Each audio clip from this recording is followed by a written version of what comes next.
토요일 새벽에 말씀한 것에 이어지는 것입니다. 토요일 새벽에 모압이 그 견고한 요새와 같은 저희들의 지형적인 유리함, 난공불락의 지형을 가지고 있는 요르단 지역에 있는 땅이고, 또 모압이 경제적으로 부유했기 때문에 자기들이 교만했다.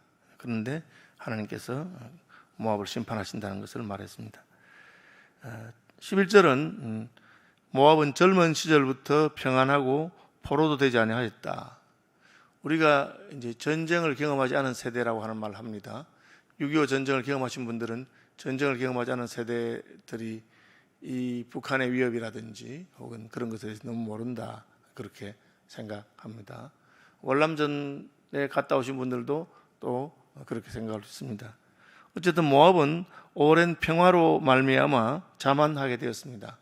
그들은 평화로울 때에 자신을 돌아보고 하나님께서 평화를 주셨을 때 하나님께로 돌아와야 되는데 평화를 허송세월하고 방심했습니다.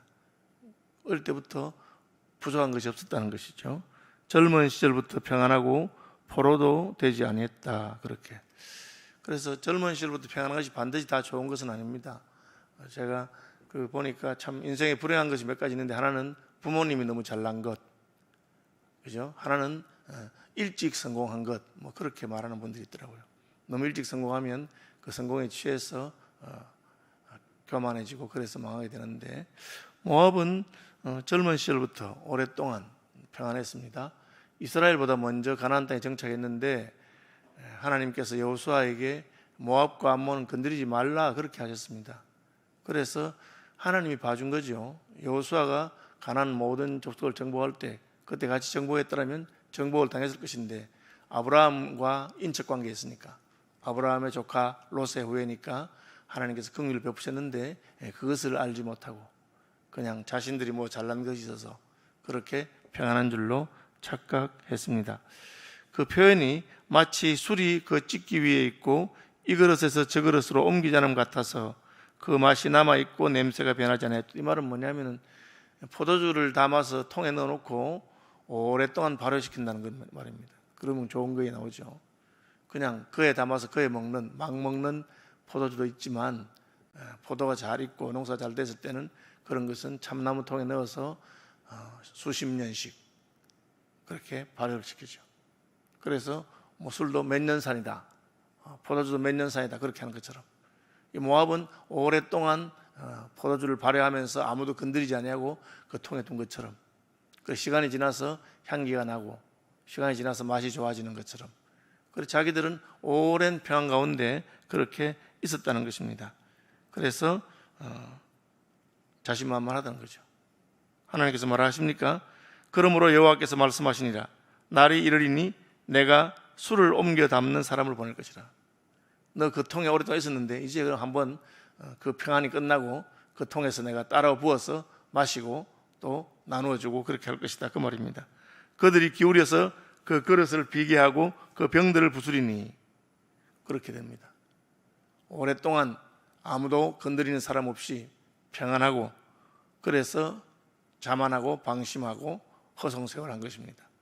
그런데 하나님의 때가 되니까 하나님께서 그 병들을 다 깨뜨리고 그 술들을 다 옮겨 부었다, 그렇게 말씀하십니다. 그 이유가 무엇입니까?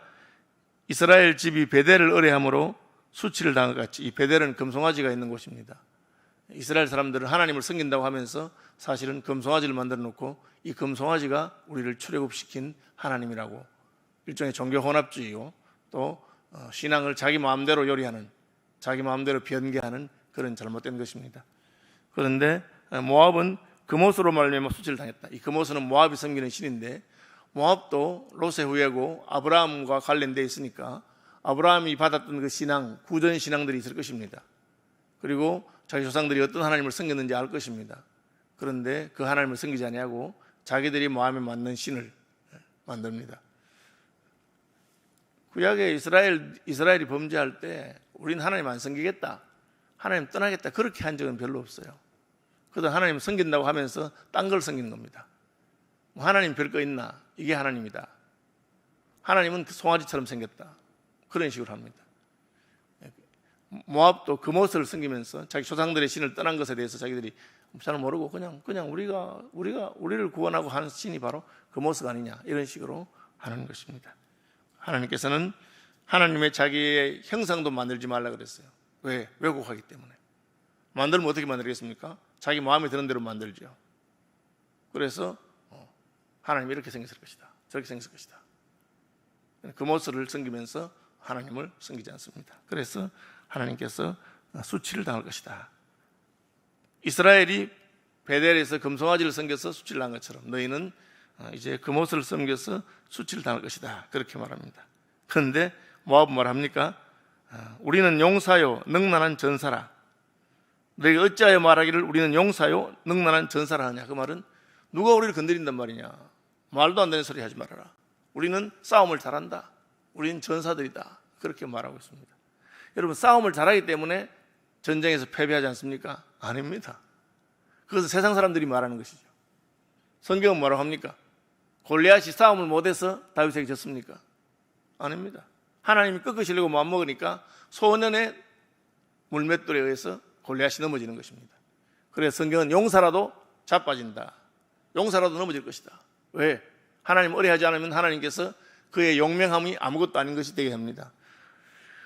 80이 된 늙은 모세가 제국 이집트의 황제에게 찾아가서 우리들을 자유케 해라.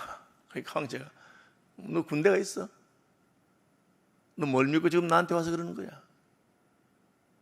지금 결국은 나라와 나라 사이는 군대가 얼마나 강하냐, 그걸 가지고 이야기하는 겁니다. 미국이 왜 큰 소리를 칩니까? 세계에서 미국 군대가 제일 강하기 때문에 그렇습니다. 중국이 왜 큰 소리 칩니까? 자기들의 군대가 강하기 때문에 그렇습니다. 군대가 약한 나라도 힘을 못 쓰죠. 그러니까 모압은 우리는 용사와 전사들이 있다, 그렇게 말합니다. 그러나 그것은 하나님 앞에서는 아무 핑계가 되지 않습니다. 하나님께서는 그래? 내가 너 용사와 전사들을 다 꺾어버릴 것이다. 하나님 어떤 분이십니까? 하루아침에 바벨론의 군대 18만 5천 명을 물리치는 분이시고, 기드온이 미디안과 싸우러 갈 때 군사의 숫자가 많은 것을 오히려 반대하시고 더 줄여라, 더 줄여라, 더 줄여라. 마지막에 300명까지 줄입니다. 왜? 이 전쟁은 군사로 말미암아 이긴 것이 아니고 하나님의 개입으로 말미암아 이긴 것이다. 용사 중에 삼손 같은 용사가 어디 있겠습니까? 그러나 하나님의 영광이 떠나니까 그는 수치를 당하고 아무것도 못합니다. 모압이 그걸 모른다는 것이죠. 너희가 지형적으로 요새가 돼 있고 경제적으로 부유하고 전쟁을 치른 적이 없어서 평안하고 거기다가 우리는 용사와 전사가 있으니까 괜찮다고 말하는구나. 만군의 여호와를 일으키시는 왕께서 이같이 말하노라. 모압이 황폐하였도다. 그 성읍들은 사라졌고. 과거형이죠. 아직 모압이 황폐 안 됐는데 모압이 황폐하였다, 그 성읍들은 사라졌다. 이것은 선지적 완료형이라 해서 너무나 확실한 일을 과거형으로 표현하는 것입니다. 우리나라에도 그런 흔적이 좀 있어요. 그런 표현이 있어요. 예를 들어서 너 죽었어. 이 말은 내가 죽이겠다는 뜻이지 죽었다는 뜻은 아닙니다. 야, 너 죽었어. 그 말입니다. 그게 이제 너무나 확실한 미래를 과거형으로 표현하는 것입니다. 메시아의 탄생에 대해서 이는 한 아기가 우리에게 낳고, 아직 안 낳는데, 한 아들을 우리에게 주셨는데, 그렇게 표현합니다. 하나님께서 말하기를 모압은 끝났다. 아직 안 끝났는데 끝났다. 너 끝났어. 이제 너 죽었어. 너는 황폐해졌어. 성읍들은 사라졌어. 그렇게 말합니다. 그리고 그 용사라고 자랑하던 선택받은 장정들은 내려가서 죽임을 당한다. 내가 다 죽일 거야. 그렇게 말씀하고 있습니다. 이런 이 과거형의 확신형으로 표현하는 것은 하나님의 의지가 그렇게 한다는 것입니다. 미래를 예측하는 것이 아닙니다. 우리나라가 잘 될까 못 될까 그런 게 아니고 내가 잘 되게 하고 내가 망하게 하고 하나님께 달려있는 것입니다. 모압의 재난이 가까웠고 고난이 속히 닥칠 것이다, 그렇게 말하고 있습니다. 이제 하나님께서는 하나님이 모압을 망하게 하시면서 그 심판이 어떠할까를 설명하고 있는데, 그의 사면에 있는 모든 자여, 그의 이름을 아는 모든 자여, 그를 위로하며 말하기를 어찌하여 강한 막대기 아름다운 지팡이가 부러졌는고 할지니라. 목축하는 사람들은 이 막대기 지팡이에 대해서 알고 있습니다. 사무라이 문화 같으면 그 칼, 검이 어떻겠다 이렇게 말할 건데, 그렇게 하지 않고 양떼를 치는 그 유목민족의 전통에 따라서 그 강한 막대기가 있고 아름다운 지팡이가, 그것이 목자의 권위요 양떼를 몰고 다니는 것인데, 그 다 부러졌다, 무너졌다 그렇게 말하고 있습니다. 하나님은 약한 지팡이와 막대기라도 그것을 들어서 애굽에 열재앙을 내리시고 애굽에 노예되었던 사람들을 다 해방시키고 있습니다. 그러나 자기의 지팡이가 강하고 아름답고 견고하다 하더라도 하나님을 대적하면 그것은 부러뜨려질 것입니다. 그것을 말하고 있습니다. 디본에 사는 딸아, 내 영화에서 내려와 메마른 데 앉아라. 디본은 그 모압의 한 지명이죠. 모압은 이제 여러분 갈릴리 호수가 위에 있고 밑에 사해가 있잖아요. 사해가 좀 큽니다. 사해 오른편, 사해 동편이죠. 오른편에 있는 땅입니다. 그 땅에 있는 그 땅 중간쯤에 있는 성읍의 이름입니다. 모압을 파멸하는 자가 올라와서 너를 쳐서 내 요새를 깨뜨렸음이로다. 모압은 지형적인 어떤 그 장점이 있었어요. 적들을 막을 수 있는. 우리가 베트라 같은 데 가보면 지금 요르단 지역이 베트라죠. 거기는 입구가 깎아지른 절벽 사이에 좁게 난 길이에요. 그 길만 막으면 들어올 수가 없어요. 근데 그 안에 들어가 보면 넓은 지역이 있어요. 그런 요새니까 자기들이 괜찮다고 생각합니다. 그런데 성경은 계속해서 요새가 중요한 것이 아니다. 여호와께서 성을 지키지 아니하시면 파수꾼의 경성함이 허사다. 하나님께서 우리의 견고한 요새가 되시고 불성각이 되시고 피난처가 되신다 하는 것을 계속해서 말하고 있습니다. 모압이 자기의 견고함을 믿고 하니까 하나님께서 요새를 깨뜨리신다. 아로엘에 사는 여인이여 길 곁에서 지키며, 이것은 모압의 가장 북쪽 지역이고 암몬과의 경계고 또 옛날식으로 말하면 르우벤 지파의 땅이었습니다. 그런데 이제 국경 지역의 도시인데 변방이죠.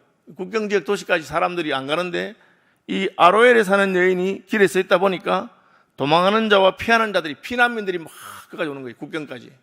그 무슨 일입니까? 왜 여기까지 왔습니까? 물어보니까 난리가 나고 전쟁이 나서 망했기 때문에 피난민의 대열이 있다는 뜻입니다. 도망하는 자와 피하는 자에게 무슨 일이 생겼는지 물을지어다.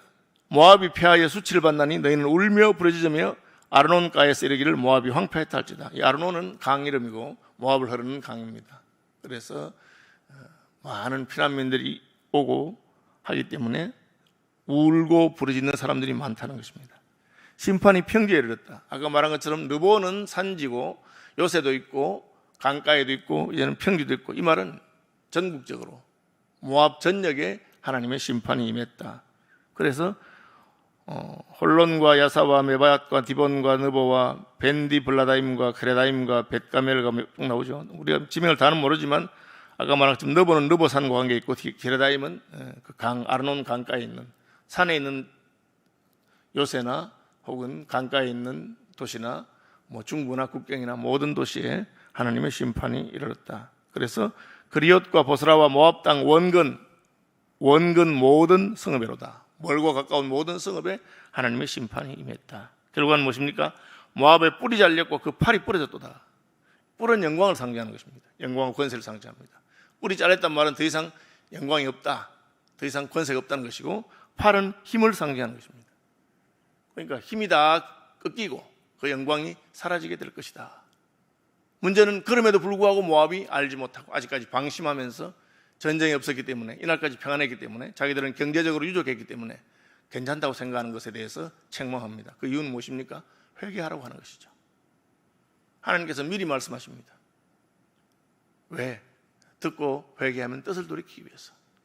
40일이 지나면 니네가 무너질 것이다. 그렇게 외쳤지만 니네가 회개하니까 하나님께서는 긍휼을 베푸신 것처럼 우리에게도 하나님께서는 책망하시는 이유는 딱 한 가지입니다. 우리가 회개하고 돌이켜 하나님의 긍휼을 힘입게 되기를 원하기 때문입니다. 이것은 모압에게도 마찬가지고 암몬에게도 마찬가지고, 에레미야가 하나님의 보편적인 공의와 심판에 대해서 말씀하십니다. 우리는 돌이키면 됩니다. 말씀 묵상하시면서 자기를 돌아본 아침 되시기를 바랍니다.